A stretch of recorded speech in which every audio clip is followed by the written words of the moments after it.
Good morning, good evening, good afternoon, wherever you are in the world. This is Monica Kang at Creativity Show, and we are so excited to have you here. First, I just want to acknowledge again, I know this past week was extremely heavy for all of us around the world, and we've already sent some notes and comments on that. And I think because of that and many other things that's happening right now in the world, today's conversation, I hope you find it very helpful because we're going to talk about how we can reimagine in the workplace and at school, right? That's where most of us are all spending our times, right? Whether you're working or you're at school or you may be doing both.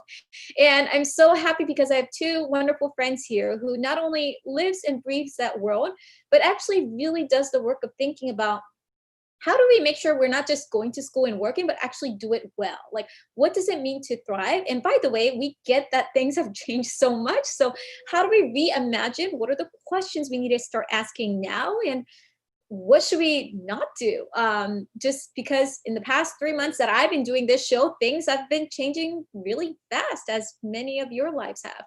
So with that being said, I want to welcome some of my friends over first. If we have our first guest here.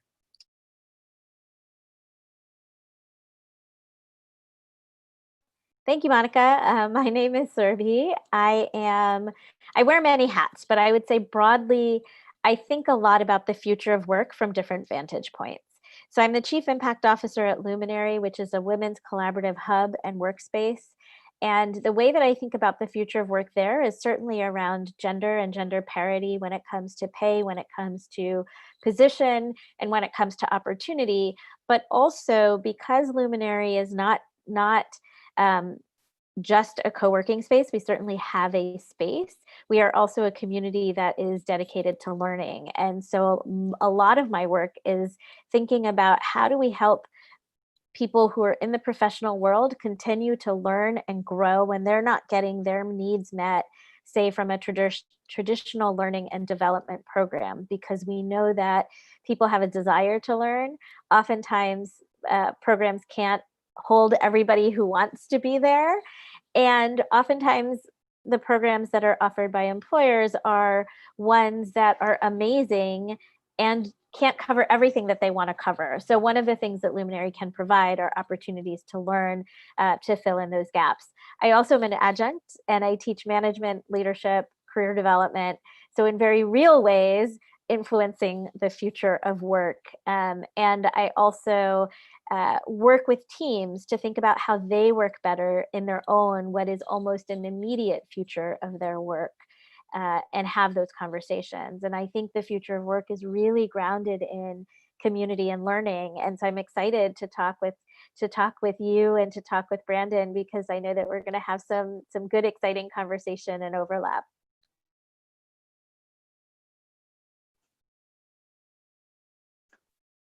And hey, everybody, I'm Brandon Busteed. I'm president of University Partners at Kaplan and also serve as our global head of Learn Work Innovation. And some of you may be familiar with some of the research I led in my time when I was at Gallup, where I was head of education and workforce development. So essentially, I've spent the better part of the last decade, in this merged world of education and work in interesting ways. And so that certainly is it's very difficult for me to talk about the education space without thinking about work and the future of work, and vice versa. It's difficult to talk about work now and not have education or topics of upskilling, reskilling, lifelong learning be paramount to organizational success at all levels. So I've really spent most of my career living at the intersection between education and work. And so love the conversation that we've set up here, and very much looking forward to it.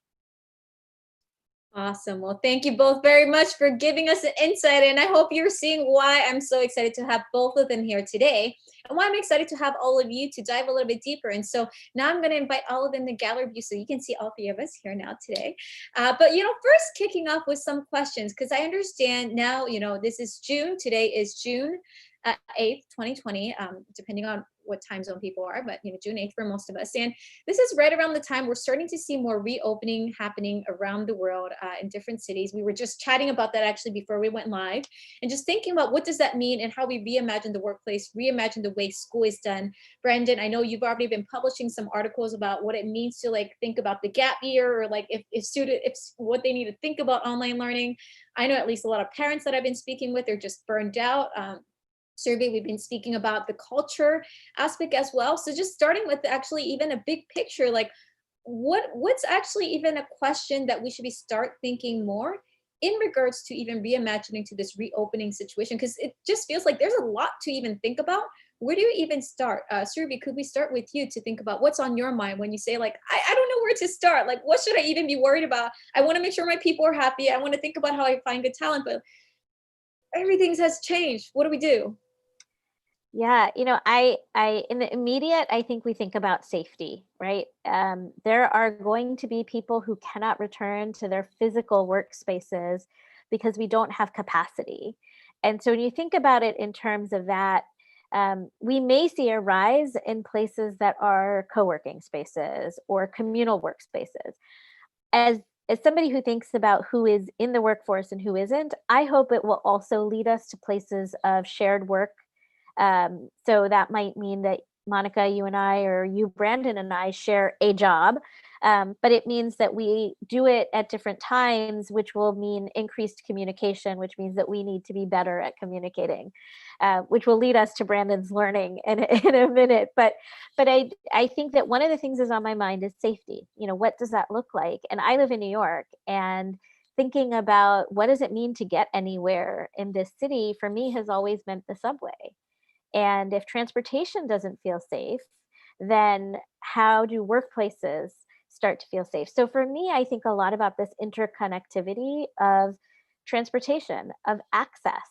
I've also heard from people who said, I've never been able to get to my ideal workplace, but now that remote work has been thrust upon us, and even the people who were really reticent to do it have had to adapt, it has opened up opportunity. So that is also a piece of safety. And then lastly, I think the last 2 weeks in particular have shown us that there are people in our workplace and in our communities that don't feel safe. So how do we create conversations, workplaces, communities, learning entities where people really do feel safe? Because it also means that there's a ton of talent that we societally as a whole are losing out on. So not only are we creating an unsafe workplace, there's a ton of innovation that we just aren't tapping into. Thank you for setting that, highlight, and how timely, because often safety, we thought a lot about physical safety. And for those who know me, we've been speaking a lot about psychological safety in every week of these shows, because at the end of the day, if you want to think about how you be creative, want to think how you can be more innovative, if you've seen one thing that's consistent in all our conversations every week, is that at the end of the day, it goes back to how do you feel, not just physical safety, but emotional safety. And, in HR, we use the terminology psychological safety, which is what exactly Surabhi is hitting on. And just think about the physical and the psychological. So thank you for highlighting that very clear example. Brandon, I know you're thinking about this in the whole school and academic land. And, I just want to highlight, for instance, some of the articles I loved where you challenged people to think about, what does gap year even mean? Like, what does it mean for us to reinvent professional learning? And when I'm curious to hear your thoughts, you're probably getting tons of data and research and patterns. What's something that more folks should be thinking about in what you're doing? Clearly, everybody in the education world has been trying to figure out how to just deal with all the new hurdles that have been thrown in front of us, right? We saw K-12 schools and higher ed institutions stop in the middle of a semester and somehow figure out how to transfer everything online within a matter of a couple weeks. And now, they're consumed with trying to figure out how to reopen in the fall, right? So it's easy to see how education leaders at every level, right? Administrators, teachers, faculty are just consumed by just those two things. How did we transition, and how do we come back in this, very challenged reopening format for the fall? And I don't want to say that those aren't really, really important topics. They are. I think what we need to start spending more time and energy, mindset on is, what does it mean not to just try to get back to like the norm, right? Like get back to normal. There's never going to be like, it's never going to get back to what it was before, right? That, like, I just don't see that ever being the case. And we should ask the question, do we want it to go back to exactly the way it was? On some fronts, sure, we do. On others, I don't know that that's the goal, right? And so my worry, and I think what the biggest opportunity is right now, is for us to look on the horizon and say, how do we want to create it differently the next time, right? The next time meaning as we start to reemerge from a global pandemic. And, so a couple things you mentioned, Monica, I've written about how this is an opportunity to reinvent and reimagine the gap year. Gap year has always been thought of as a year off. It's a year of travel. It's largely being thought of as a year for students and parents who can afford it, right? And so, whether all those critiques are entirely fair or not, right, that's part of the standing. What I think there's an opportunity to do is to address the biggest problem that education has, which is the lack in the belief that students are work ready, and think about how we can address that problem in the new models that we're creating, right? Like what's the formula for helping students, whether we're talking about high school graduates or college graduates, become work ready? And that's where, I think there's an opportunity to say, okay, this isn't a travel year, a gap year. That could still be an option for students as travel reemerges, but how do we make it an opportunity to explore careers, roles, jobs, broaden our understanding of that, get our hands on real projects, several work integrated learning projects over that time where I work with real employers, I get feedback on what I'm doing. This is actually more about reinventing the internship, for example, than anything else, because what we've learned from the internship is it's still not a very scalable model. And for a lot of people, it's not a very valuable experience because they're given no feedback. They're not given really important tasks in those roles, the proverbial photocopying and picking up cups of coffee kind of internship.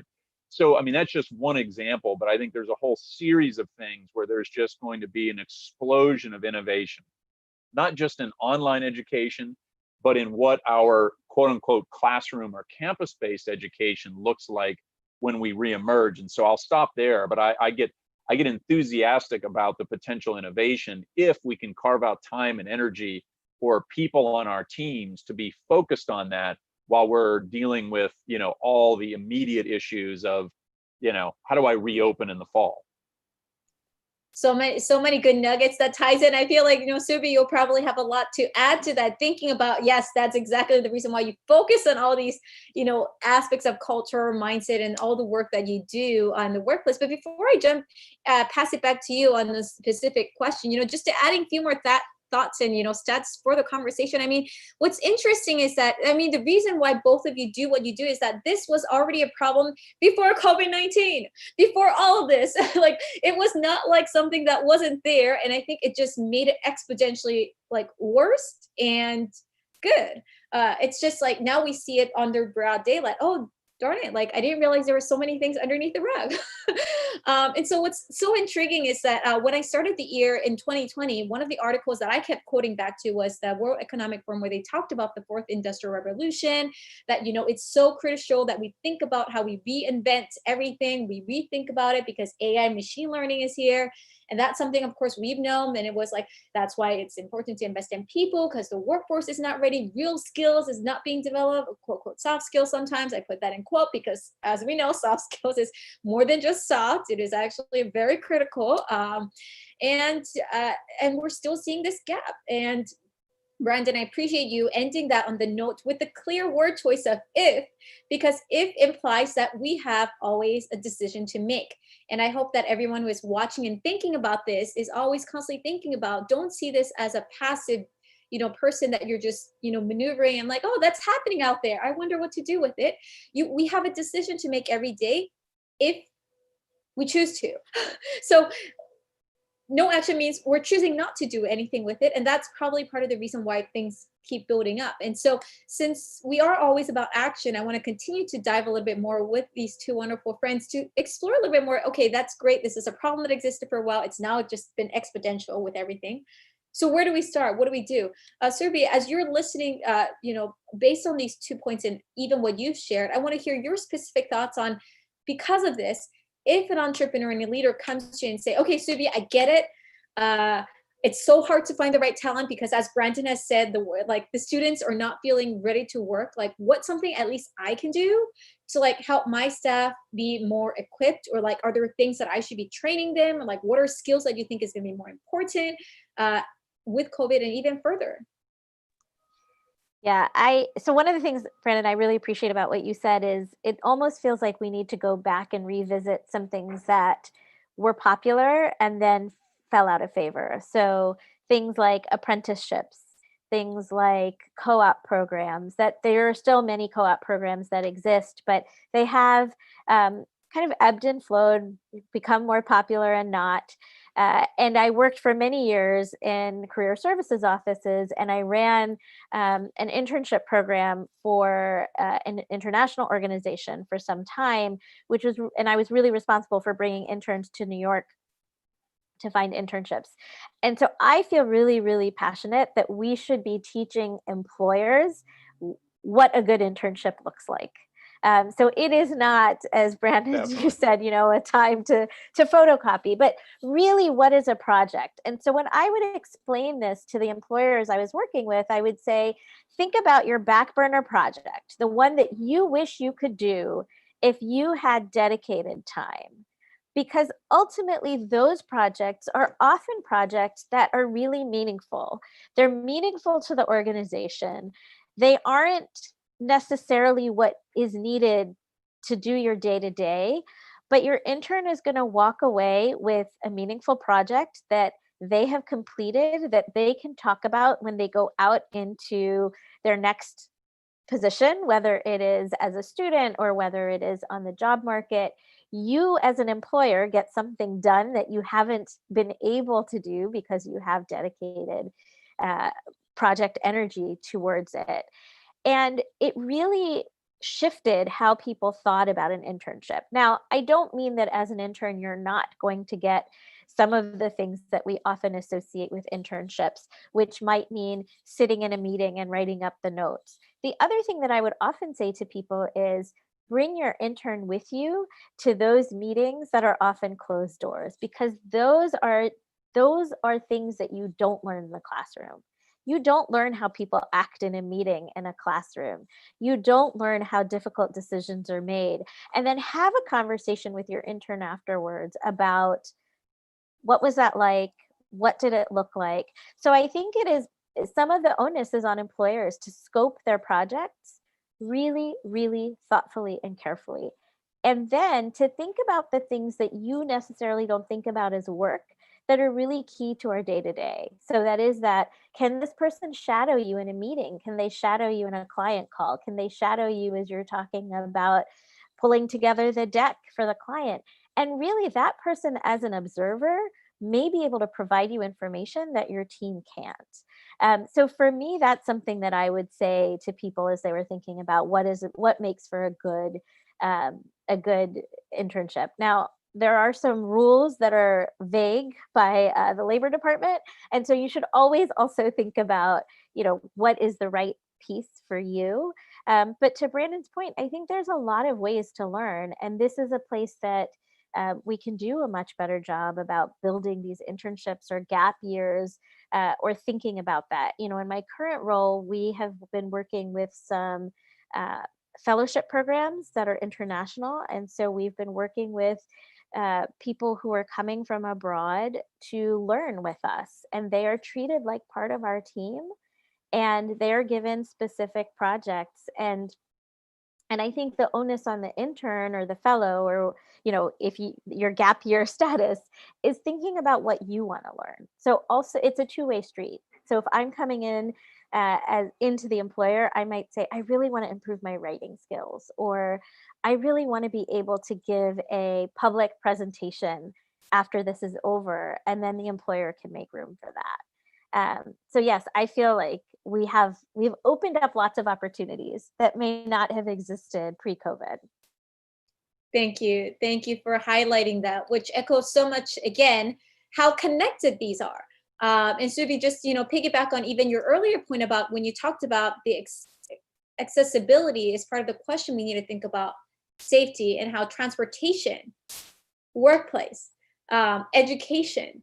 I think what's really been great to see and think more is not only experts like both of yourselves thinking about how the whole ecosystem is connected, but more people recognizing that because they physically see the results of not being able to go to work or being able to go to work because of those different scenarios and what that means when they had those skills and had those opportunities early on, as you have highlighted, and what that made a difference in their life, especially when things are topsy-turvy like now. And so thank you for highlighting that and that ending on the positive note, because that's exactly the reason why we need to think and pursue.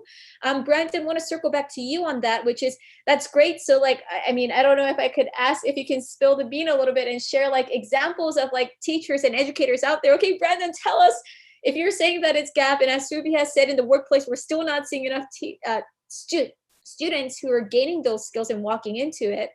What's something educators can start doing more now as an opportunity, as you know, the word choice, to reimagine how we reshape maybe even education? And I know everyone feels like it's expensive. I think that's often a barrier, or there's so much bureaucracy, but I feel like there's a lot of small wins that could become really big transformations. So we'd love to hear your thoughts on that.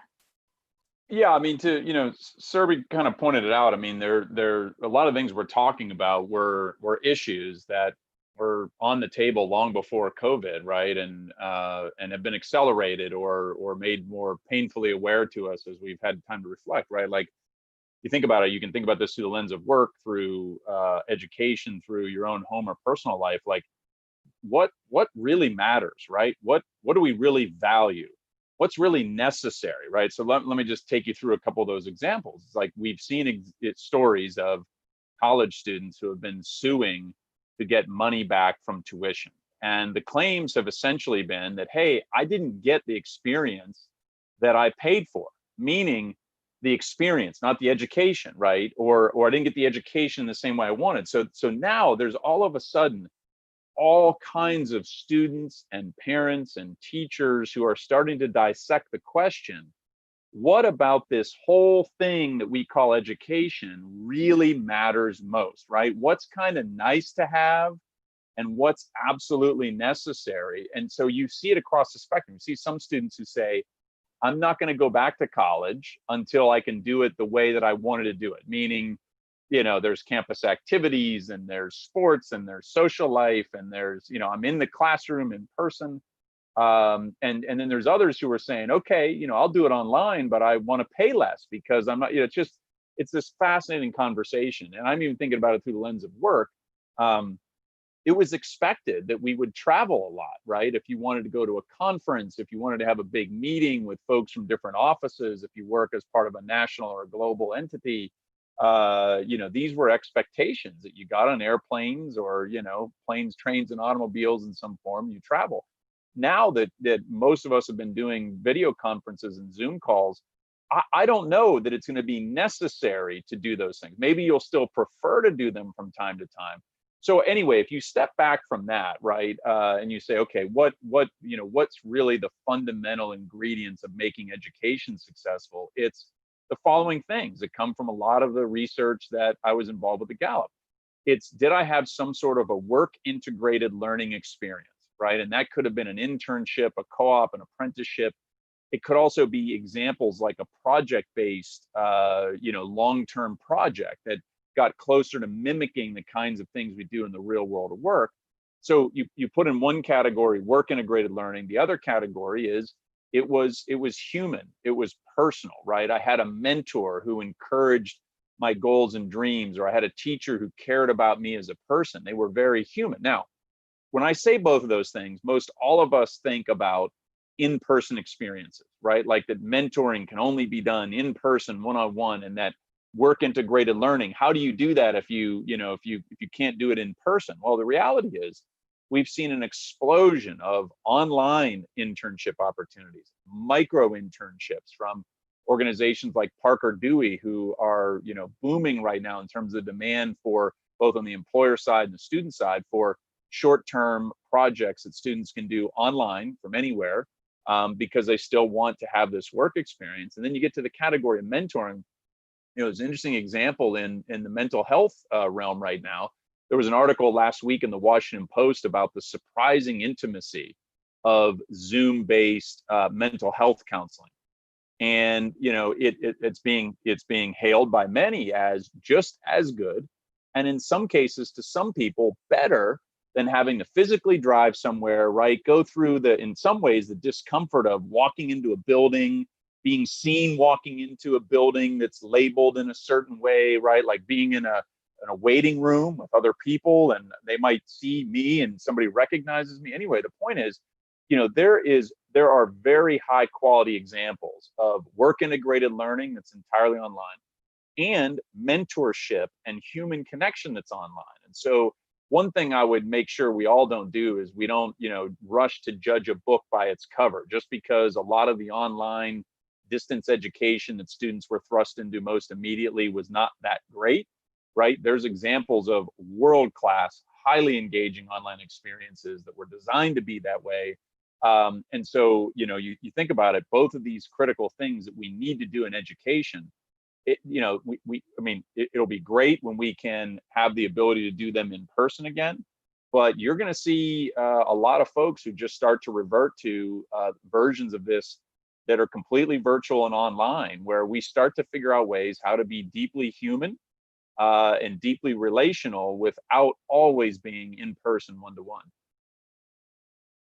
Thank you, Brandon, for highlighting that. So many great insights and patterns. And, that's why I said at the beginning, I think this is going to be so timely for all of us who's going to be rewatching and even just thinking back again. I think one of the things I admire from each one of you is just how much always ahead of the game you're thinking about, whether it's in your writing, your workshops, your communications. I know, Surabhi, for you, you have multiple communities that you serve and how you work with. Brandon, you have multiple communities and stakeholders that you work with. And one thing that I would love to kind of check in with both of you is, what helps you, at least as an individual and as a leader, to keep pushing yourself to think ahead of the game as well? Because as you're explaining all of this, it seems like, wow, that makes sense. But like, I'm sure for you, it took time to like navigate that and like process. I mean, there's still always so much unknown ahead.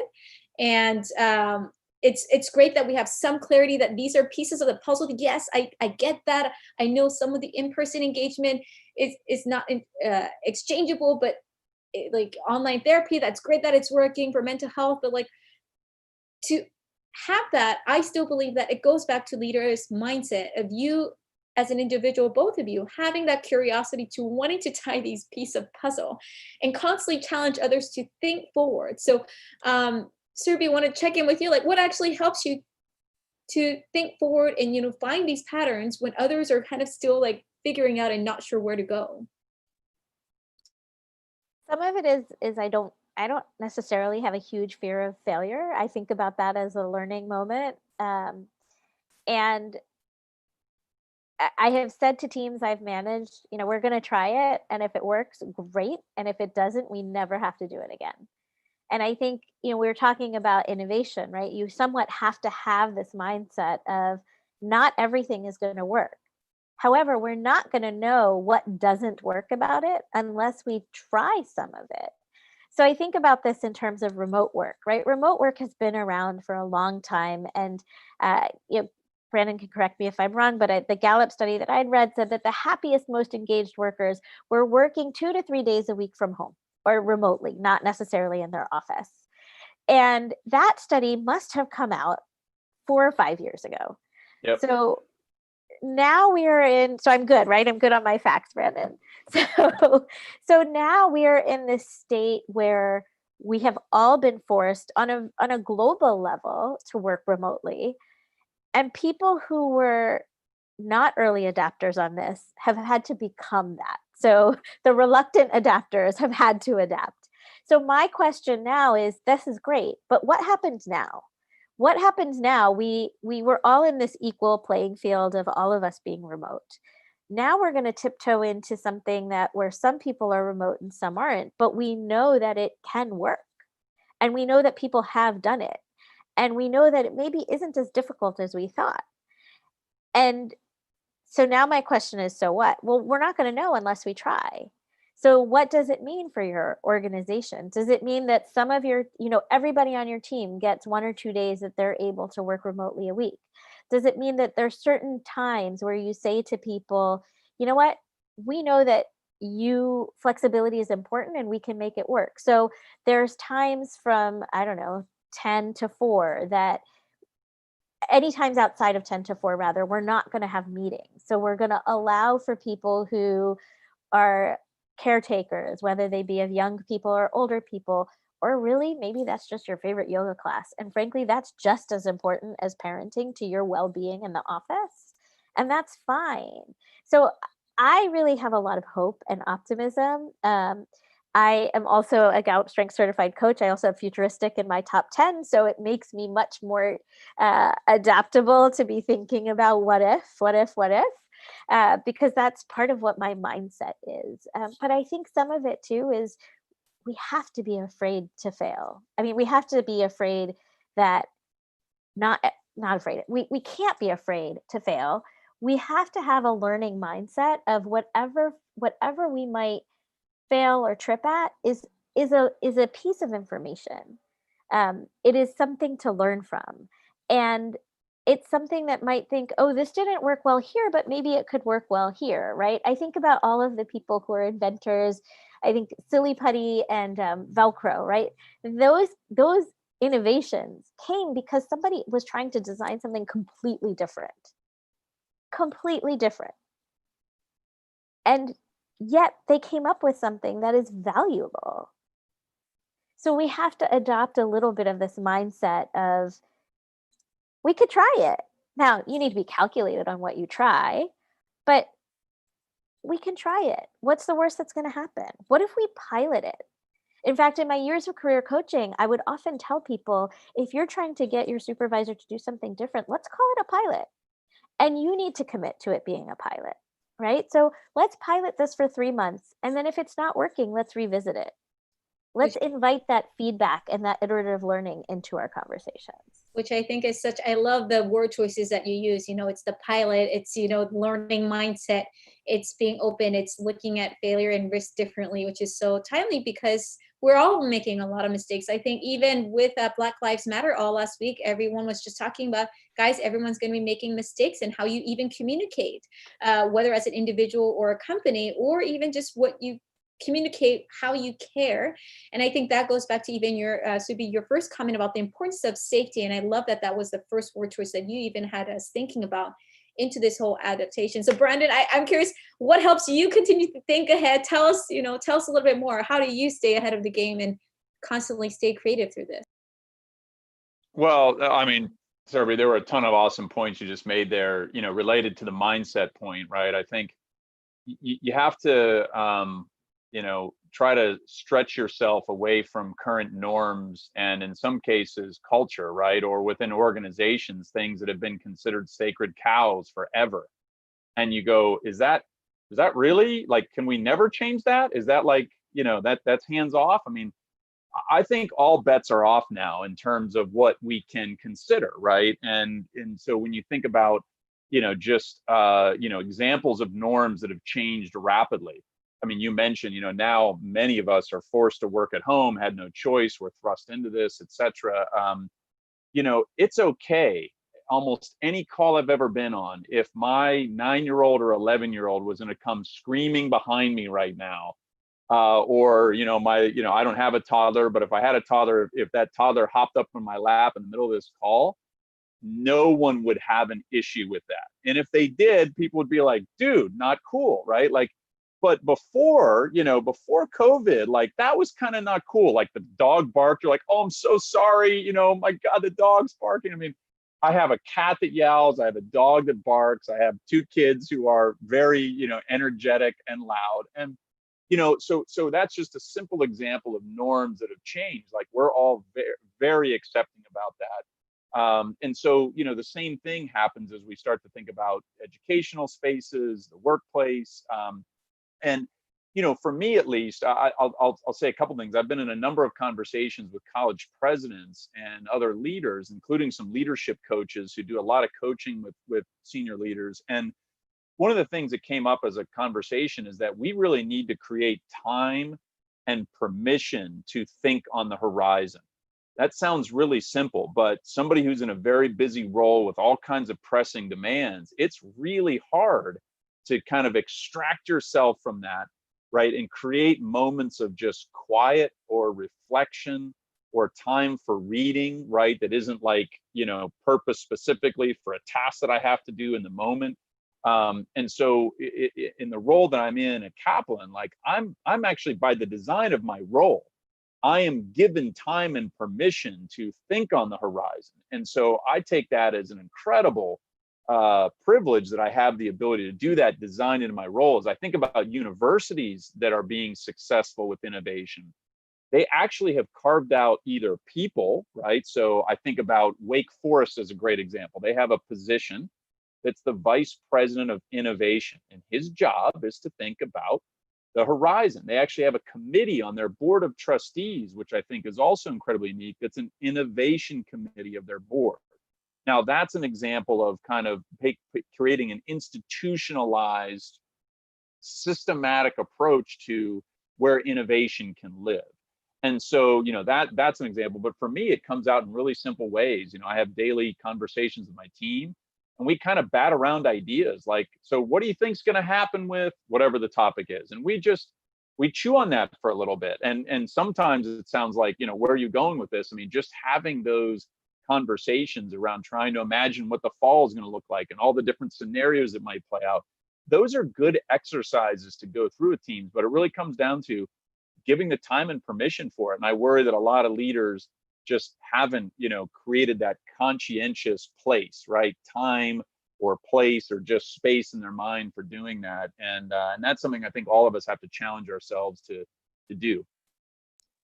Thank you for highlighting that, and so on point, and that echoes very much of what we've been sharing in every episode. That if anyone wants to start somewhere of wanting to figure out how they can be more innovative, regardless of where they are, is starting with just embed a 5-minute routine of when you can daydream or think differently, or ideate, whatever that word choice. If you feel like daydreaming feels a little bit too much, like a 5-minute where you're not allowed to make any decisions, but just think about anything. Allocate that time, and once you make it a routine, it becomes easier. Than that 5-minute, you easily see that I can actually allocate 15 minutes. Oh no, I can actually allocate 20 minutes. But the key is the consistency, and as Brandon said, whether it's embedding it within your meeting routine, if you can do that in your role, that's fantastic. But for every single person, we always can spare at least 5 minutes in our life or more. And I think that's where we start flexing our flow, our different thinking, and seeing in the horizon, as Brandon has said, and Surabhi has said, thinking about how to have the insight to be okay with not being okay, because you're going to make mistakes along the way, and you'll find that maybe that 5-minute activity, oh, I didn't like daydreaming, but I liked actually problem solving. Okay, well, but your goal is to not actually solve it. You can do that for the mind activity, but not solve it because you want to keep practicing that. Which brings me to the question of, I'm going to do a little impromptu. One of the things for folks who are tuning in, we have some different card games that we like to ask some of our guests to get to know a little bit deeper. And in the past, I've had spark cards. I thought it was really timely to pull out some of my infinity cards, which is problem solving, because we're kind of trying to problem solve. How do we think about reimagine? We just spoke a lot about different perspectives, things you can do, which you should have all been taking notes, I hope, and actionable steps. But I'm going to actually quiz them and see what we can think about. And so I have a set of questions. These are specific questions on problem solving. I'm going to get Brandon your help in finding maybe the first card, maybe call out a number, or maybe where you would like to pull out. Let's see. I can't see any number. Just any kind of number. Is it like 1 through 15? Or let's do 7. 7. Yeah. Can never go wrong with 7, right? 1, Seems 2, like it. Yeah. 3, 4, 5, 6, 7. Okay, so on this theme of reimagining how we work and how we thrive at work in education, what a great question. How would this decision change the way I live and work? So whatever decision we all just spoke about, Brandon, you can identify a particular decision. If an educator made, let's say, going back to innovation as thinking about the horizon, how will this decision change the way they work and live? And Surabhi, I want a different angle for you. But Brandon, would love to hear your thoughts on that first. So just clarify what I'm answering about, what decision? I just didn't understand the framing of the, I get the question, but what's it in reference to? So the decision, since we last spoke about, making all these different changes in education, I was curious about maybe whether it's, let me know what comes to your mind, but I feel like you'll be curious to hear if educators, as you're listening for the first part, what we just spoke about, like, okay, these are all great changes that I can make. Once I start doing that, in the hope that we find innovative approaches in online learning or, the way we teach, how would that actually help me or change the way I live and work? The changes that we make in education. Well, maybe I'll just talk about, the theme of the work integrated learning, right? You say, okay, as a teacher, how might that change the way I think about teaching? And for a lot of us who have been in education, right, teachers and faculty at the college level, their entire careers have been in education, right? They're lifelong career educators and have rarely had an opportunity to work outside of schools or college and universities. And so to what degree can we start to use opportunities like a sabbatical or the summer to do what I would call an externship, right? Teachers and faculty members are brilliant people who very quickly can figure out how to make something relevant, right?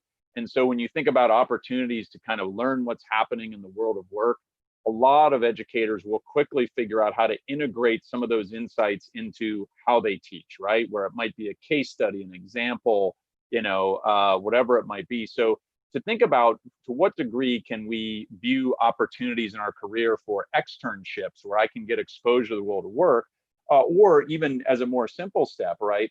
How can I take what we're learning and turn it into some sort of a project-based initiative for students, right? If we think about the fundamental aspects of what happens at work, it's usually collaboration with a small or large number of people. It's working on a project over time where there's inputs that force you to iterate and modify and go back to the drawing board, whatever expression we want to use.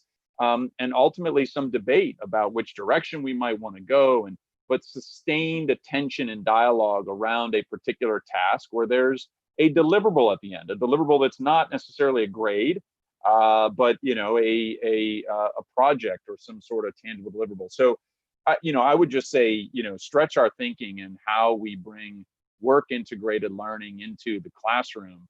And it doesn't mean that we have to teach different subjects. It's simply trying to figure out ways where we can apply those subjects to practical examples for students. And guess what? The final point about this is students can be some of your biggest assets in figuring out how to curate that.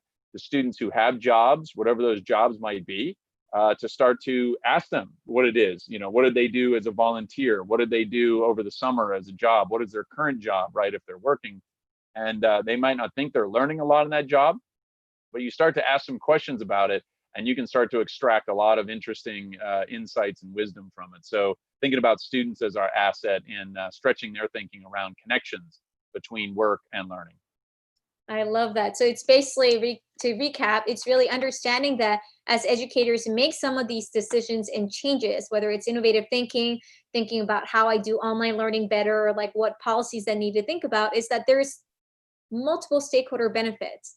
And the more we think holistically, you're going to actually find a solution not only is going to help your workload as an educator, but actually empower your students and also actually help solve all these other things. So thank you, Brandon, for that. Surabhi, let's actually do a different question. What's a different number you pick? And then I'm going to pick a different question. So let's pick number 5. Okay, 1, 2, 3, 4, 5. And in your context, I'm going to think about the workplace a little bit more, but let me read the question and then rephrase it again if it helps. So how can we ensure we are including all the stakeholders' perspective in the decision-making process? And so I'm thinking out loud, as, leaders in the workplace, thinking about decisions they make to say remote workplace, these are the policies. I'm making sure that, we're thinking about the transportation accessibility. How can leaders make sure they're including all the stakeholders when they make those decisions? This is a great question. I think that we come I think traditionally management has been top down. And that means that if I am reopening an office, I'm going to make the rules. And so if we take that as, if we apply your question to this, what it would mean for me as the manager, the leader in that organization, is I should actually sit down with everybody that I work with on the team somehow. Maybe if it's a lot of people, it's a survey. Maybe if it is a smaller number of people, it's a conversation, right? What did you like pre-COVID in this situation? What did you not like? What have you learned from remote working? And what do we want our norms to look like as we move forward, right? So that's maybe asking your employees, but maybe also asking your clients. I think about, Brandon, you were talking about how there was so much travel, and maybe a question to your stakeholder is, so would you rather I used to come to your campus 3 times a year. I'm just making up numbers, right? I used to come to your campus 3 times a year. What might it look like if I came once and the rest of our conversations were online? But we don't know unless we ask. And so I think some of that, how do you engage your stakeholders is letting go of the fact that you have the answer. And in fact, owning the fact that we should have the question and invite the question, right? So I invite you to say, tell me what's going on, and I'm here to listen. I think it is a piece of leadership that we don't often talk about because we're too busy talking. Maybe we're not listening enough. But also, we don't get all those perspectives about who our stakeholders are or ask our stakeholders. Instead, we often come at our stakeholders as opposed to inviting them in. Brandon, did you want to add something there? No, it's just great points, right? I mean, you assume you have to go fly somewhere, ask the question, right? We assume a lot of things about students, right? How many universities are asking students questions about their preferences, right, for coming back to campus? And how many of them want to do this? I did talk with one university last week, who I won't mention because it wasn't really shared publicly, but they had done a survey of students asking how many actually would want to come back to campus if it opened versus how many would prefer to continue online at home for whatever reason. They just don't feel safe, right? They're immunocompromised. They have family members that they're worried about taking care of. Like there could be a whole host of reasons, but like to assume that all students are desperately ready to come back to campus in the fall, like that's not the case either.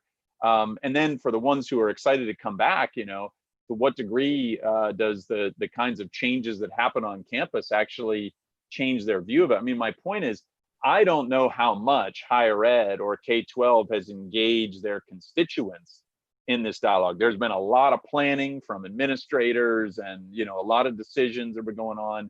I know few have, but gosh, Surabhi, you bring up the good question of, engaging people in the question and getting feedback from them as to, how we should operate. That's something that we all are probably not doing nearly enough. And just bringing that even to the bigger picture, I mean, how many decisions are still being made every day in every parts, from economy to different organizations in education. We're just told that, hey, we're reopening. Wait, I didn't know that. I feel safe right now. Like, hey, sorry, this is not available now. Like, hey, like we want students to show up right now. We're like, hey guys, now you can come to the office. And so it's interesting to kind of dive into that as, as we wrap up. There's just one, as all of you are tuning in, I just hope you know that the reason why, again, that these two individuals are the right people to even have this conversation is, to have that mindset and understanding that it's all interconnected. And whether you are listening this as an entrepreneur, just saying like, well, I don't need to think about it. I'm single. I don't have kids. Like I don't have kids. Well, but your employee might have children. I mean, they might be parents, or they might have grandparents they live with. They might be commuting, or they might be going through changing house. You never know what's going through. So all the assumptions that we make every single moment is actually the very barrier, as Surabhi has wisely pointed out, of us not wanting to explore something different. And as Brendan has pointed out, to ask that question of like, well, what are the opportunities to think on the horizon and make space to think differently and pause? Because if we're rushing all the time, how do we make the space to do something different? So So many golden nuggets. I really wish we had more time, but to honor everyone's time and including both of yours, as we wrap up, I'm curious to hear, so for everyone, if they forget everything, they're like, okay, I'm going to just go to the last bit because Monica always does call to action. What's something that you would advise? So Surabhi, I want to start with you first. What's some actionable steps you recommend folks to think about? I think that this idea of kind of stopping and listening to yourself is important, as well as to other people around you. But I think it's also okay to say there's a lot of change going around in the world right now, and I need to think about what that looks like. For many of us who are ready to think about all the opportunities, it's very exciting. And then there's people who that doesn't feel as exciting. But I would say my call to action is imagine. Imagine what it might look like. What could your next future of work look like for you? What could it look like for your team? What could it look like when we think about equity? Whose voices have we not been listening to because we haven't even invited them into the conversation? I think that is a national conversation that we are engaged in right now. We've made a lot of assumptions, we've made a lot of policies. And so that is actually the call in many ways around Black Lives Matter, right? Like, are we listening? Are we including people in a conversation? And just because in academia is really, and I spent 20 years of my life working in academia and still adjunct because I love it so much. So much of what makes it great is tradition, and we can keep some tradition and move forward, right? So it also isn't all or none. How do we welcome new things and keep some of the things that make our institutions really special? Nothing is ever black and white. We always say this. That's why your mindset is so key. Brandon, what else should we think about? Well, Surabhi said this at the very beginning, right? That we have to make sure that people are safe, and I'm fairly certain, Surabhi, you meant that in a number of different ways, right? Safe psychologically, safe physically, right? And I was reminded by one of the world's leading learning science gurus a couple weeks ago that people can't learn, essentially, right, until they're safe in those ways. So a lot of us, whether we like it or not, whether we're comfortable with our capabilities around it or not, are going to have to spend more time being comforters in chief, right? As we think about how we lead our organizations. And that is that as much as we want to, keep moving ahead with learning and keep moving ahead with the future of work and productivity and, bringing the economy back and all these different, kinds of things where we feel this urgency, the reality is we're going to have to spend time making sure that, students, teachers, faculty in our schools and in our colleges and universities and people in the workplace are feeling safe and feeling heard. And I can just tell you, thinking about how organizations and people have been dealing with everything that's been going on in the world over the last several weeks. I mean, it's a mind-numbing set of issues that we're dealing with: the global pandemic, race relations, dialogue that is as intense as it's ever been in American history, perhaps. Unemployment, where some 40 million people are out of jobs. I mean, it's just, here's the point: we need to spend extra time, right, making sure that people feel safe in all those different ways. That's going to be a major new challenge for a lot of us, but we can't skip over that point. We can't just fast forward, right? So as much as we've talked about thinking on the horizon, which I'm a big fan of, the one thing that we probably need to take a couple steps back on is helping sure that people feel like they're safe, right? That they are safe and that they're heard in different and new ways than they've been heard in the past. So that's going to be a huge challenge for all of us. It's going to feel like, oh, we're not able to get to our goals. No. That is absolutely fundamental to how we move forward, whether we're an education organization or an employer of any sort. And Monica, I just wanted to add is that safe enough to take risks and safe enough to learn. Because if we're not pushing ourselves a little bit outside of our little comfort zone, we're not learning. And so there's a tension between creating a safe space, and as somebody who's done a lot of intergroup dialogue work, this idea of safe space versus brave space, it's really how do we create a space where people feel safe enough to take a risk. So it isn't just about safety, it's also about creating that space where we feel brave, we feel courageous, and we're allowing people to move with us. And one commonality, you're hearing all of this, is at the end of the day, we're talking about people. If we ever forget that people are at the center of whatever KPI measurement that you are doing, we're screwed. We're looking at this completely wrong. And so my actionable step that I'm going to highlight for today's conversation is, as you're listening, wherever you are geographically in the workplace, please note that this is not just for leaders. What I hope you heard from both of them sharing, and all three of us, is discussing about what we can all do every single day in where we all live and what we do. So everything that we just spoke of are things that you can even do in your friend circle, your family circle, your colleague circle. You can be an intern and still be thinking about this and how you carry your energy and how you show up.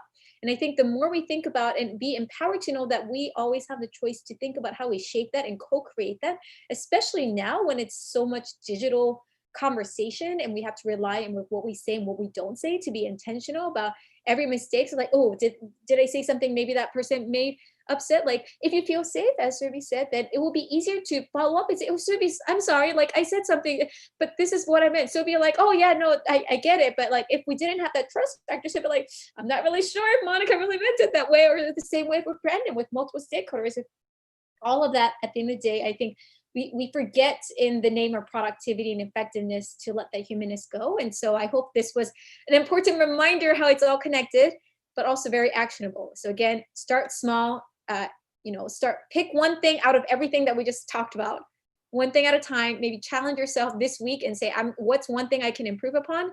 What's at least where's 5 minutes that I can allocate? And, please reach out. Their contact information, their LinkedIn is in the profile, so they can check out and say hi. I'm sure they won't mind me saying that. They already get a lot of emails and messages from a lot of different fans, but, we want to help innovators to understand how it's holistic. And so as I wrap up, thank you both very much. A few other things for those, again, on the Creativity Show. This was Monica Kang. I had Brandon and Surabhi here for today. And I'm super pumped because, again, this month we're all about reimagining. And for the next few weeks, I'm going to invite more friends to now talk about what it means to reimagine how we gather, work, education. I'm also going to be doing Innovation Unscripted this month with parents. So actually everything that we spoke of, and you're going to hear a lot of how this ties to parents. And I'm also doing some meetups if you want to join us live to meet some other innovators. And so with that being said, thank you. Any other final piece of advice or things? You good? Okay, so with that, we will see you later. And thank you all very much.